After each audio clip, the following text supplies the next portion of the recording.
যারা ভোর রাত্র থেকে এখানে এসে বসে আছেন, সর্বপ্রথম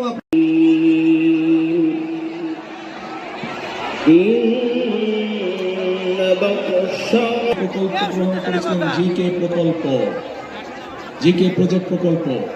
বিভিন্ন কারণে সেটি পরবর্তীতে বন্ধ হয়ে গিয়েছে। আমরা চাই ইনশাআল্লাহ আপনাদের সমর্থনে সরকার গঠন করলে সেই প্রকল্প আবার আমরা চালু করতে চাই। প্রিয় ভাই বোনেরা, একই সাথে আমরা সারা বাংলাদেশে মা বোনদের হাতে, গৃহিণীদের হাতে যেমন ফ্যামিলি কার্ড তুলে দিতে চাই।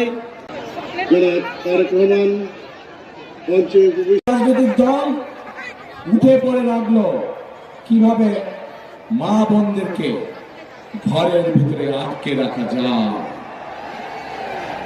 একটি রাজনৈতিক দল বিএনপি যেখানে পরিকল্পনা গ্রহণ করেছে যে বাংলাদেশকে যদি সামনের দিকে বাড়াতে হয়, বাংলাদেশকে যদি সামনের দিকে নিয়ে যেতে হয়, এখানে তারেক রহমান আসবে। অতএব তারেক রহমানের